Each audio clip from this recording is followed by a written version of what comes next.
জুলাই গণঅভ্যুত্থানে নেতৃত্ব দেয়া ছাত্র নেতাদের নতুন রাজনৈতিক দল জাতীয় নাগরিক পার্টি এনসিপি নিয়ে নতুন প্রত্যাশা তৈরি হয়েছে জনমনে। বিশ্লেষকরা বলছেন, হয়তো তরুণ প্রজন্মের এই নতুন দলের হাত ধরেই দেশের রাজনৈতিক সংস্কৃতির পরিবর্তন আসবে। বিস্তারিত আফরিন জাহানের প্রতিবেদনে। 10টি শীর্ষ পদ সহ জাতীয় নাগরিক পার্টি এনসিপির কেন্দ্রীয় কমিটির সদস্য সংখ্যা হবে 100 থেকে 150 জন। পরবর্তীতে এই সংখ্যা বাড়তেও পারে। আর এই কমিটি নিয়েই নির্বাচনের প্রস্তুতি নিবে দলটি।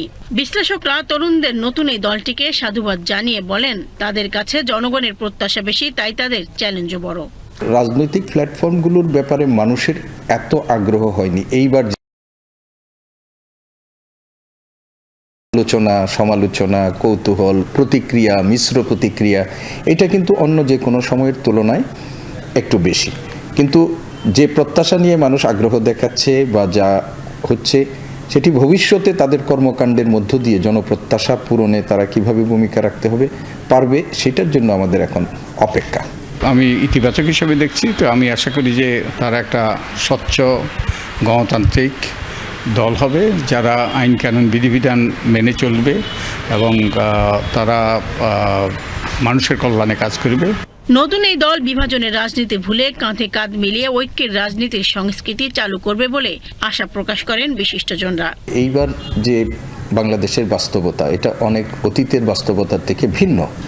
এই দেশে একটা ছাত্র জনতার গণ অভ্যুত্থান হয়েছে, শুধু ছাত্রদের না, আমরা বলছি ছাত্র জনতার গণ অভ্যুত্থান হয়েছে। সেই ছাত্র জনতার গণ অভ্যুত্থানের মধ্য দিয়ে একটা ফ্যাসিস্ট রেজিমের পতন ঘটেছে, যেটি আমাদের উপর একটা জগদ্দল পাথরের মতো বসেছিল।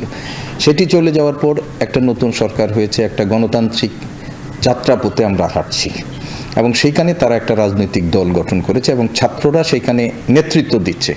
আমরা আশাবাদী হতে চাই। আমাদের যে গণতান্ত্রিক ব্যবস্থাটা কোনোদিনই বিন্যস্ত নয়, সুবিন্যস্ত নয়।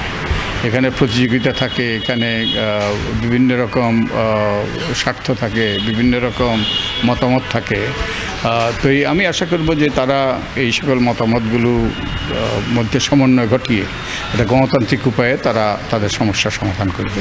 তাদের প্রবেশের মাধ্যমে যে প্রতিযোগিতার সৃষ্টি হবে, সেই প্রতিযোগিতার ফলে অন্যান্য দলগুলোর মধ্যে গণতন্ত্রের চর্চা, দায়বদ্ধতা ইত্যাদি প্রতিষ্ঠিত হবে।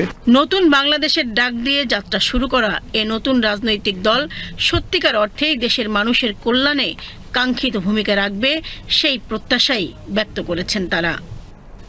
আফরিন জাহান, বিটিভি নিউজ, ঢাকা।